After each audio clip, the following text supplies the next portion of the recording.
안녕하세요 여러분, 윤하나입니다. 오늘 주식시장의 하이라이트는 바로 LG전자 우였죠. LG전자가 상한가를 찍고 네이버 실시간 검색위까지 올랐습니다. 스마트폰 사업을 접는다는 뉴스가 연이어 나오고 있어서 지금 주가가 며칠 동안 계속 폭등을 하고 있어요. LG전자 보고서들이 정말 많이 나왔는데 하나를 같이 볼게요. 네, 유진투자증권의 노경탁 애널리스트의 보고서입니다.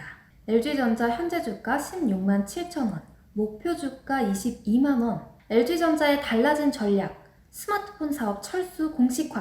LG전자는 전일 20일 스마트폰 사업을 담당하는 MC사업본부 구성원들에게 보낸 이메일을 통해 MC사업본부에 대해 모든 가능성을 열어두고 사업 운영 방향을 면밀히 검토하고 있다고 밝힘. MC는 모바일 커뮤니케이션의 약자입니다. 영업 적자 규모가 지난 4개년 평균 7천억 원 수준이며 2021년에는 6,700억 원의 적자 지속이 전망되었음. 그쵸. 적자가 항상 이렇게 많이 나서 제가 LG전자를 장기 투자하지 않았던 이유였어요. 향후 매각, 구조 조정 등을 통해 그동안 큰 비중을 차지하였던 영업 적자가 해소될 것이며 글로벌 경쟁력을 갖춘 가전과 전장품, B2B 등에 대한 사업 집중도를 높일 것으로 기대된다. 여기서 B2B는 비즈니스 투 비즈니스, 기업과 기업 사이에 이루어지는 전자상 거래를 말합니다. 또 LG전자가 자율주행, 또 로봇 같은 미래 산업에도 적극적인 투자를 하면서 글로벌 경쟁력을 확보할 것으로 전망된다고 합니다. 제가 시카고에 있을 때 베스트 바이에서 LG전자 TV를 구매해서 사용했거든요. 근데 정말 너무 좋았고 정말 만족스러운 구매였습니다. 베스트 바이 이렇게 입력을 하면은 LG TV가 항상 1번으로 떴거든요. 그런데 이 핸드폰, LG전자의 핸드폰은 제가 한 6년 전에 한국에 잠시 들어왔을 때 LG 거를 써봤는데 2번의 구매 욕구는 생기지 않았습니다. 하지만 TV는 정말 만족했다는 거. 지금 집에서 쓰고 있는 공기청정기도 LG전자 건데 만족하고 쓰고 있습니다. 이렇게 저처럼 핸드폰과 가전을 모두 실생활에서 경험해 보신 분들 많으실 거예요.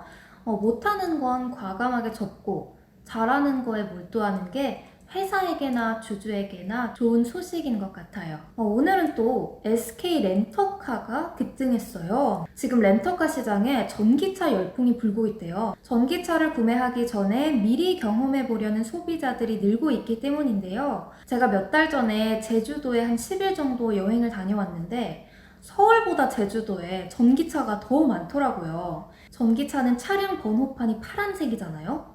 근데 제주도에 다니는 차량 번호판이 다 파란색이에요. 그래서 전기차가 없거나 전기차를 경험해보고 싶은 사람들에게는 타볼 수 있는 절호의 기회니까 이 전기차를 렌터카로 많이 하는구나. 그때도 그렇게 생각을 했거든요. 또 올해는 해외여행도 못 가니까 제주도나 국내 여행지에 사람들이 정말 많이 몰렸잖아요. 이러한 이유들이 실적에 정말 많이 반영이 될 것 같아요. 그래서 지금 렌터카 업체들이 인기 모델들을 대량 수급하거나 무제한 충전까지 제공하는 서비스를 강화하고 있다고 해요. SK 전기차 보유 대수는 2019년 700여 대에서 지난해 1,500여 대로 늘었고 작년 10월 선보인 전기차 무제한 충전 상품은 3주 만에 매진 기록을 세우기도 했어요. 특히 테슬라 모델 3 같은 인기 모델은 들여온 지 하루 만에 완판됐기 때문에 올 상반기에는 모델 아이오닉 5를 최대한 많이 들여오는 게 업체들의 목표라고 합니다. 또 전기차는 내연기관 차량과 구동 원리가 완전히 달라서 주행감이 많이 다르잖아요. 그래서 사람들이 구매하기 전에 편의성을 직접 느껴보고자 렌터카 수요가 늘었다고 해요. 그런데 중고차 업계 1위인 K카에 따르면 지난해 전체 중고차 매매 물량 중 순수 전기차는 0.2%에 불과했다고 해요. 그렇기 때문에 아직 중고 전기차의 시장 가격이 제대로 형성되지 않았겠죠? 그래서 비싸게 주고 산 전기차를 중고차로 팔 때 얼마 정도에 팔 수 있는지, 제값에는 팔 수 있는지가 확실하지 않다는 불안감 때문에 신차를 구매하기 전에 장기 렌터카를 많이 이용한다고 합니다. 다음으로는 전기차 지원금 관련해서 기사를 하나 볼게요. 오늘 기획재정부와 환경부가 2021년 보조금 체계 개편 방안을 발표했는데요. 전기차 지원금 최대 1,900만 원, 수소차 3,750만 원. 올해 전기차를 구매하면 정부와 지자체로부터 최대 1,900만 원을, 수소차는 최대 3,750만 원을 보조금으로 받는다. 초소형 화물차나 택시에 대한 보조금은 늘어난다. 정부는 올해 전기차와 수소차 등 친환경차 13만 6천 대를 보급할 예정이다. 전기차는 작년 대비 214% 늘린 12만 1,000대, 수소차는 49.2%를 늘린 15,000대이다. 승용차 중에서 코나와 니로가 국고 보조금이 800만 원으로 가장 많다고 하네요. 저기에 지자체 보조금을 추가로 받으면 최대 1,900만 원을 지원받는다고 합니다. 수소차 넥소를 사면 국고 보조금 2,250만 원인데 지자체 보조금을 합치면 최대 3,720만 원까지 늘어난다고 해요. 이게 고성능, 고효율 차량에 대한 지원을 더 강화한다고 합니다. 이렇게 된다면 앞으로 내연기관 자동차를 폐기하는 회사의 수익이 좋아지지 않을까 저는 그렇게 생각이 드는데요. 이선 ENT라는 회사가 있는데 이 회사는 폐기물 사업을 하는 회사예요. 건설 폐기물 사업뿐만 아니라 자동차 해체 재활용 등 친환경 자원 재활용 사업도 하고 있다고 합니다. 스마트 시티, 스마트 카 이런 것들이 자리를 잡기까지 어마어마한 폐기물들이 나올 걸 대비하면 폐기물 회사들도 주의 깊게 보시는 걸 추천드립니다. 네, 마지막으로 내일의 부, 어제에 이어서 읽어드릴게요. 그렇다면 돈의 흐름을 보는 투자는 무엇인가? 예를 들면 세계 시가총이 1위 주식에 장기 투자하는 것이다. 돈이 많이 몰렸으니 1위가 된 것이다. 그런데 사람들은 1등이니 이미 많이 올랐다고 생각한다.